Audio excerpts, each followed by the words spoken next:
Bienvenue à tous pour un nouveau tuto Python. Nous allons utiliser deux méthodes différentes pour atteindre le même objectif. L'objectif en question, c'est calculer factoriel d'un nombre.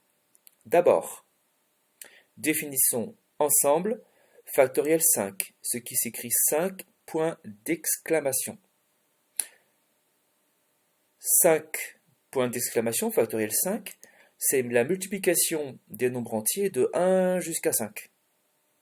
Donc ici, factoriel 5, ça va être égal à 1 fois 2, 2, fois 3, 6, fois 4, 24, fois 5, 120. Factoriel 3 est égal à 1 fois 2 fois 3, ce qui va vous donner évidemment 6. On convient en mathématiques que factoriel 0 est égal au nombre 1. Alors je vous propose un premier type de fonction. On va utiliser une méthode cumulative. Def. On va l'appeler factCumul, notre fonction. Cumul, entre parenthèses, portant sur petit n du type integer. Deux points. L'idée, c'est d'initialiser la valeur du produit à 1, et puis ensuite de multiplier ce nombre-là par 1, ce qui ne fera pas changer sa valeur, puis le résultat par 2, ce qui me donnera 1 fois 2, puis le résultat par 3, ce qui va me donner le résultat de 1 fois 2 fois 3, donc P va être égal à 1 fois 2 fois 3, puis ce résultat par 4, P va être égal à 1 fois 2 fois 3 fois 4, puis, et vous voyez, donc la méthode est très simple, c'est une méthode cumulative qui, à la fin d'une boucle for, va nous permettre d'obtenir la valeur voulue de P. On va initialiser P au nombre 1, donc P est égal à 1. Ensuite, on écrit notre boucle for i in range de 1 jusqu'à n plus 1. Alors pourquoi n plus 1 ? Pour une raison qui est très simple, je vous rappelle que la borne supérieure d'un range n'est pas comprise, si bien qu'en écrivant ça, la dernière valeur de i dans le range, ça va être égal à non pas n plus 1, mais n. Et c'est précisément ce qui doit être le cas pour obtenir le résultat 1 fois 2 fois 3 fois 4, etc. fois petit n. Ce qui va me donner factoriel n. Donc on ne s'est pas trompé. Alors, for i in range 1, n plus 1, 2 points. La nouvelle valeur de P, c'est l'ancienne valeur, multipliée par petit i. Enter, touche supr pour bien m'aligner sous le F de for. Return. Alors le résultat de la fonction, ça va être égal à P. Après la boucle, P aura une valeur stabilisée et égale à factoriel n. Vérifions. Alors d'abord, comme le nom est un petit peu compliqué, je le sélectionne, je le copie, CTRL-C. Je vais dans mon shell, CTRL-V.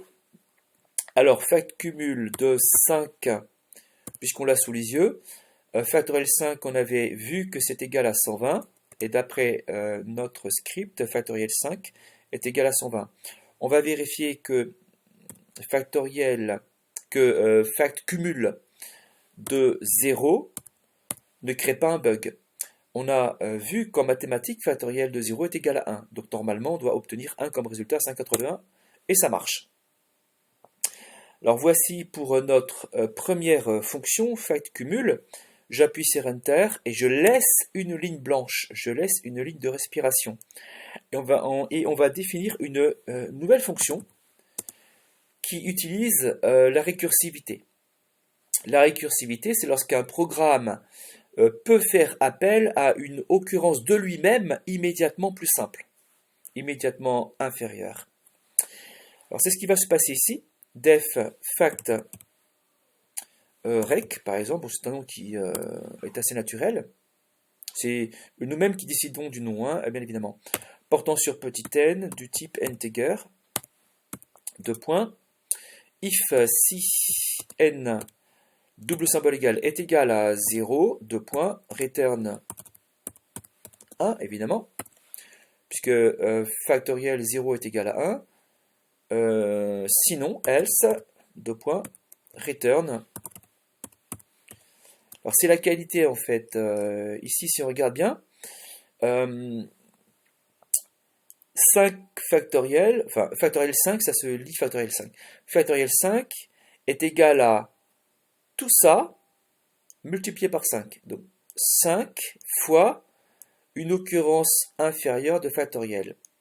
Donc en clair, on remarque que factoriel 5 égale 5 multiplié tout bêtement par factoriel 4.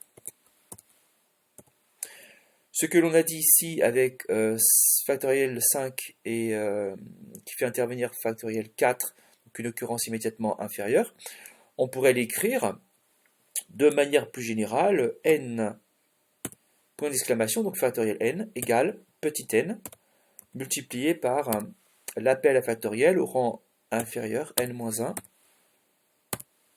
factoriel.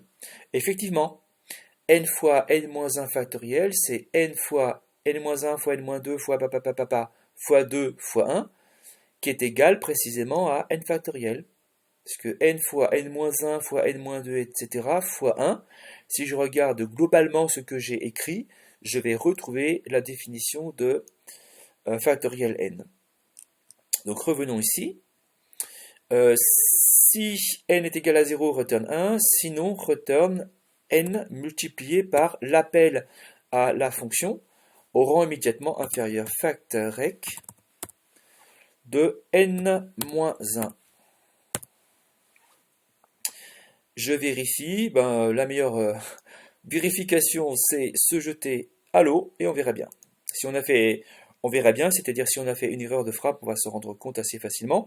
Alors je récupère le nom parce que le nom était un petit peu compliqué. CTRL C, voilà. CTRL V. Alors, factrec de 5 qui doit être égal à 120 si tout va bien, ça marche. Et factrec de 0 si tout va bien, qui doit être égal à 1. Eh bien ça marche. Voilà, donc bilan de cette vidéo, c'est qu'il a été possible, on a présenté deux méthodes totalement différentes, l'une cumulative, l'autre utilisant la récursivité, pour définir factoriel d'un nombre. J'espère que cette vidéo vous aura été utile et je vous dis à une prochaine fois, j'espère.